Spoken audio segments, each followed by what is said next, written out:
Bismillahirrahmanirrahim. Assalamualaikum warahmatullahi wabarakatuh. Selamat datang kembali pada pertemuan kedua kita untuk membahas materi pertama pada mata pelajaran pemesanan dan penghitungan tarif penerbangan untuk Anda peserta didik kelas 11 usaha perjalanan wisata. Sesuai dengan informasi yang telah saya sampaikan pada pertemuan sebelumnya, bahwa ada beberapa kompetensi dasar yang akan kita bahas dalam mata pelajaran pemesanan dan perhitungan tarif penerbangan ini. Sesuai dengan urutan KD yang telah kita sepakati bersama, pada hari ini kita akan membahas mengenai geografi penerbangan. Tentu pada saat Anda di SMP ataupun di SD pernah belajar mengenai geografi. Kalau mendengar kata geografi, berarti Anda terpikir mengenai peta dunia, terpikir mengenai nama-nama negara, terpikir mengenai nama-nama kota, dan lainnya.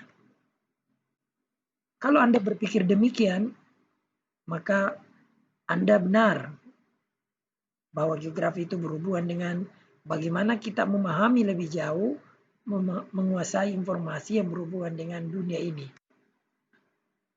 Dalam mata pelajaran pemesanan perhitungan tarif penerbangan, kita belajarnya bukan geografi mengenai kondisi dunia saja, tetapi yang kita khusus pada geografi penerbangan.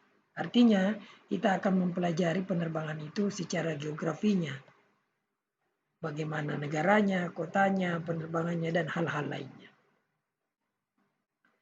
Menguasai geografi penerbangan ini sangat penting bagi Anda untuk nantinya bekerja di industri usaha perjalanan wisata, khususnya pada industri penerbangan.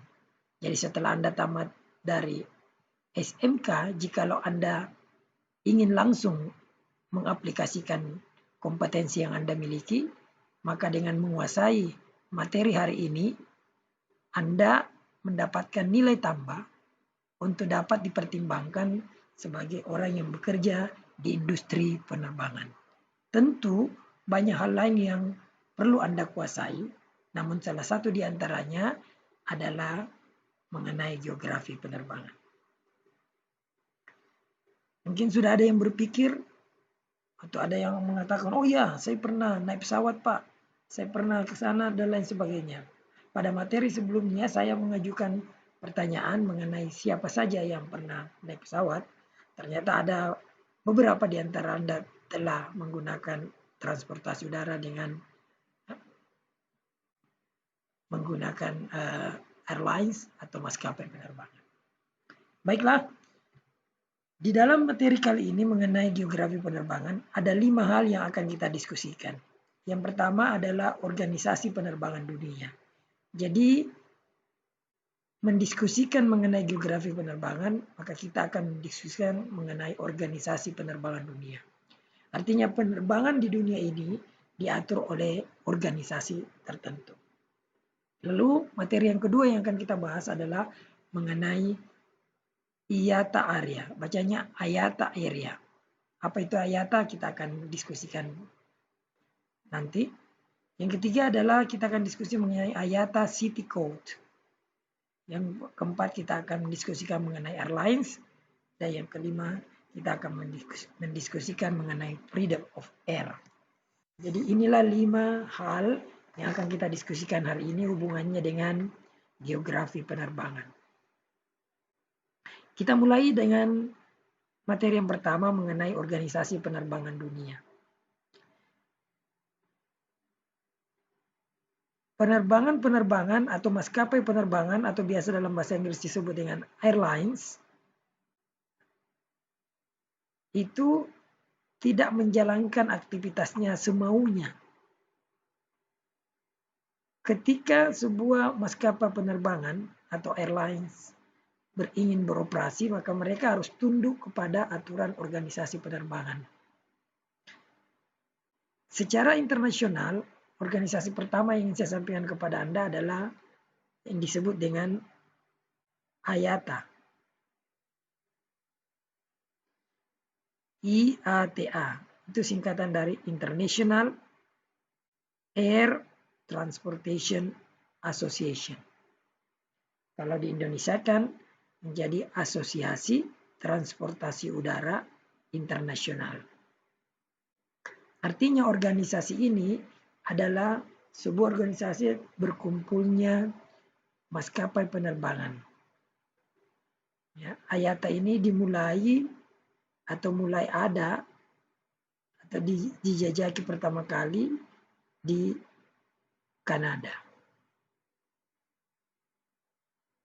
Tentu di awal tidak semua penerbangan bergabung, namun karena kebutuhan dan mereka ingin teratur di dalam menjalankan operasional penerbangannya, maka maskapai penerbangan bergabung di dalam asosiasi ini.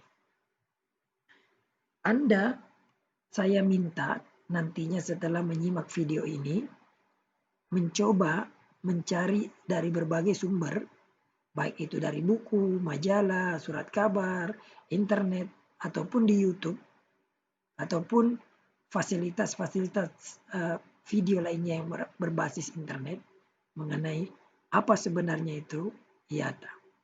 Jadi saya hanya memberikan informasi awal, kemudian Anda coba mencari. Ya. Yang kedua, organisasi yang kedua yang saya sampaikan ada namanya ICAO, International Civil Aviation Organization. Atau kalau di Indonesia kan Organisasi Penerbangan Sipil Internasional. Kenapa disebut organisasi penerbangan sipil? Karena di dunia ini ada dua jenis penerbangan. Ada penerbangan sipil dan ada penerbangan militer. Untuk penerbangan militer tidak ditangani atau tidak diatur oleh ICAO. Itu diatur oleh organisasi tersendiri. Dan dalam hubungan ini kita tidak akan membahasnya karena tidak berhubungan dengan bidang kita di usaha perjalanan wisata. Namun tentu bagi Anda yang ingin mengetahui lebih jauh mengenai organisasi itu, silahkan Anda nanti juga coba mencari, mengunduh atau mendownload informasi mengenai itu, kemudian membacanya. Jadi saya ingin tambahkan sedikit bahwa belajar di SMK, belajar informasi-informasi berhubungan dengan kejuruan, itu sangat menuntut ketekunan Anda secara pribadi. Jadi silakan Anda cari. Jadi ICAO ini adalah organisasi penerbangan sipil internasional. Yang ketiga adalah di Indonesia ada sendiri juga organisasinya disebut INACA.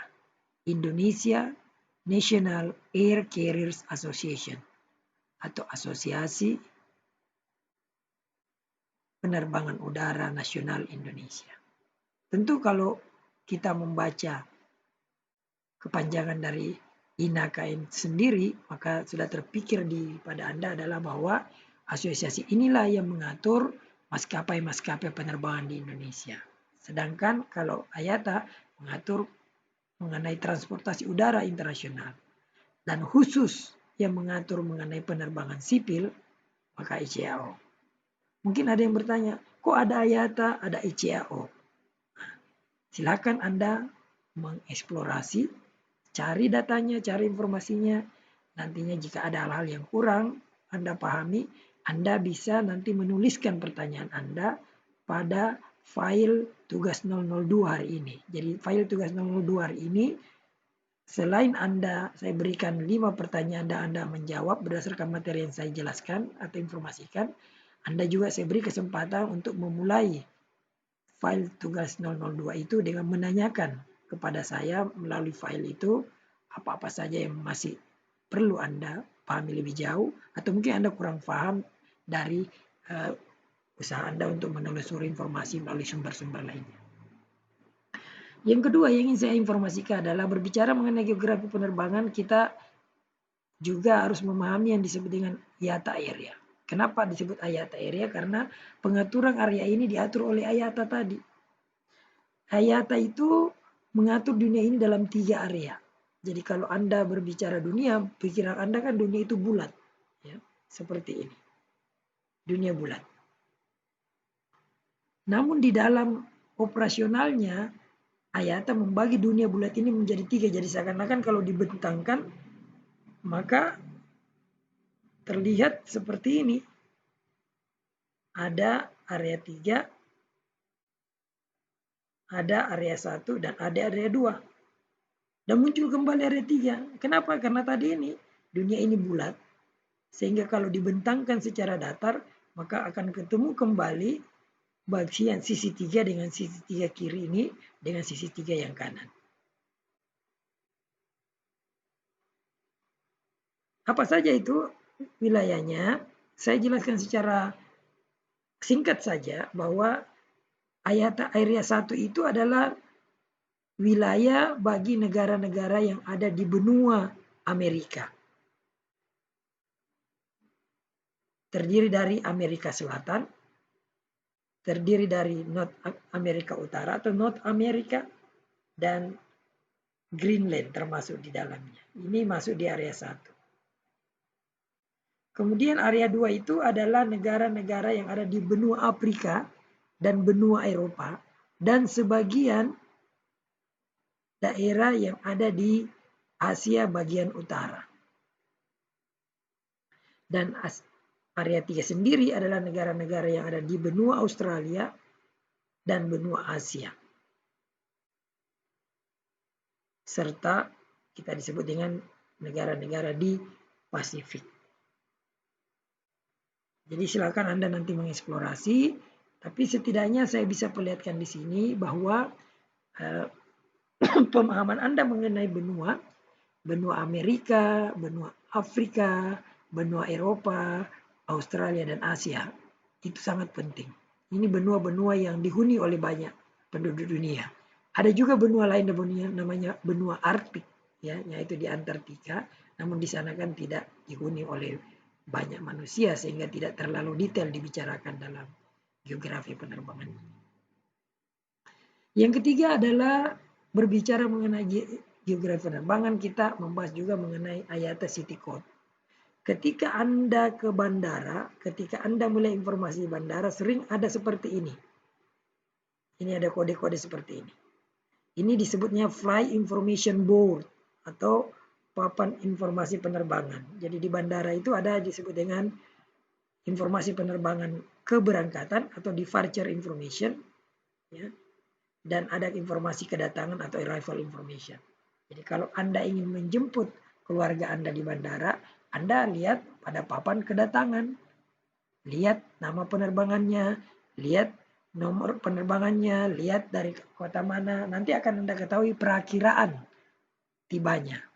Jadi jam yang tertulis itu misalnya Jakarta 08.00, berarti kalau dia berada, ini berarti di keberangkatan. Kalau yang saya perlihatkan ini adalah keberangkatan, berarti dia akan berangkat pukul 8. Makanya ada tulisan di situ 04, itu berarti di gate nomor 4. Last call artinya sudah panggilan terakhir.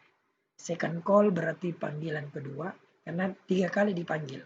Ada first call, second call, dan panggilan ketiga namanya last call. Dan ketika sudah akan berangkat, ada namanya boarding. Ada tulisan check-in open, berarti proses untuk check-in sedang dilakukan. Nanti kita akan lebih pahami lebih jauh nanti. Kalau Anda tertarik tahu mengenai city code, ya contoh, kalau Anda tahu kodenya, apa city code-nya Makassar? Nah, maka di internet ada satu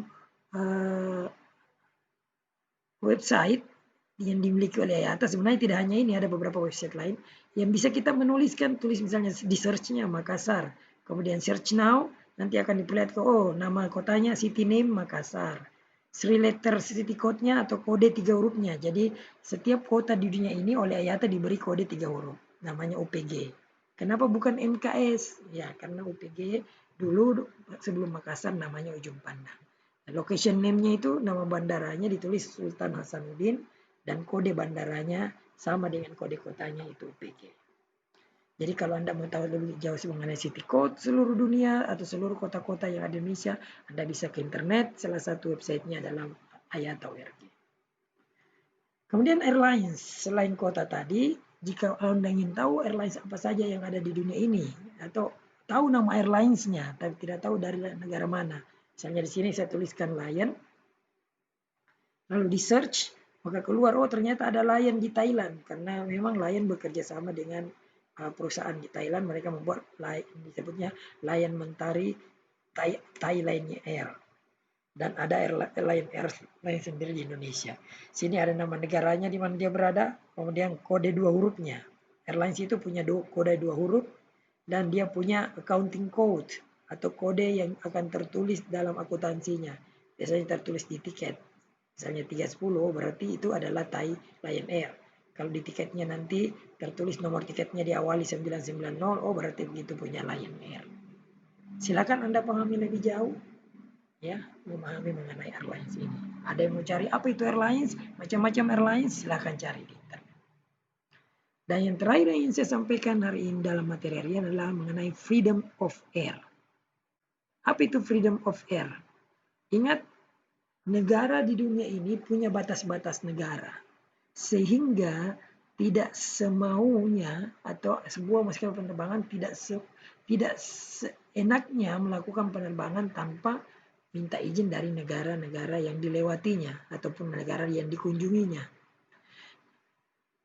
Di dunia ini oleh ICAO, International Civil Aviation Organization, mengatur ada namanya 9 Freedom of Air. Dulu awalnya adalah 6 Freedom of Air, sekarang berkembang menjadi 9 atau 9 Freedom of Air.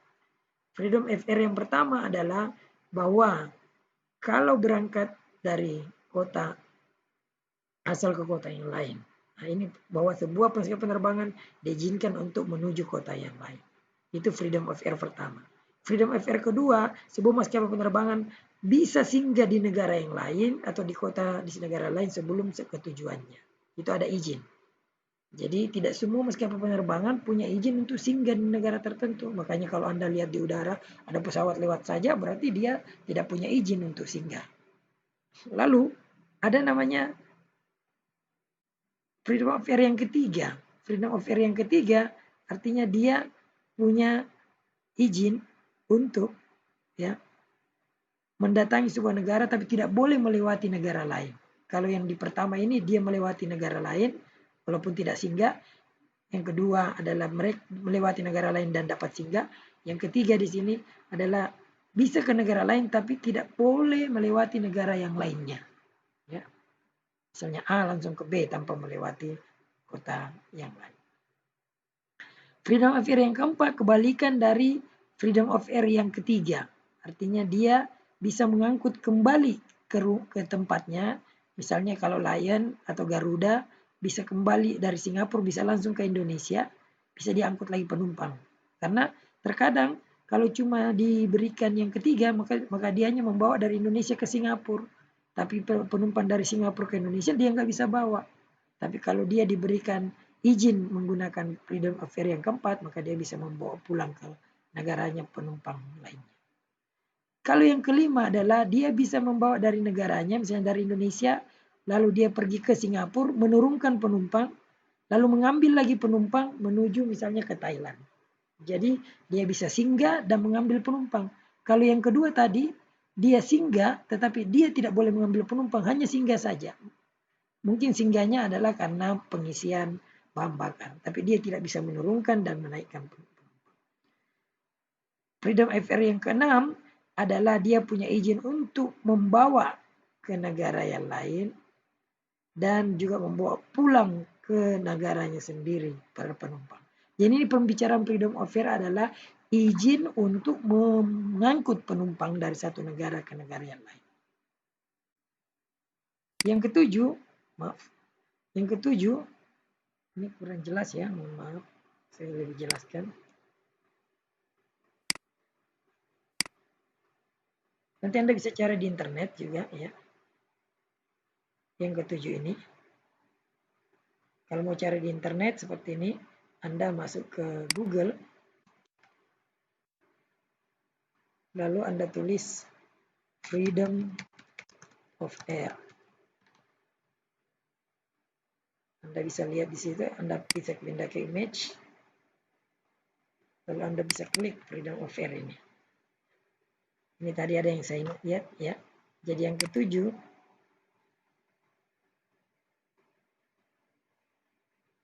kita lihat. Ini ada penjelasannya. Yang ketujuh itu dia bisa membawa, kalau dia berada di Indonesia tapi dia membawa penerbangan dari misalnya Thailand ke Singapura. Jadi tidak berangkat dari Indonesia. Dia bisa beroperasi di negara orang lain.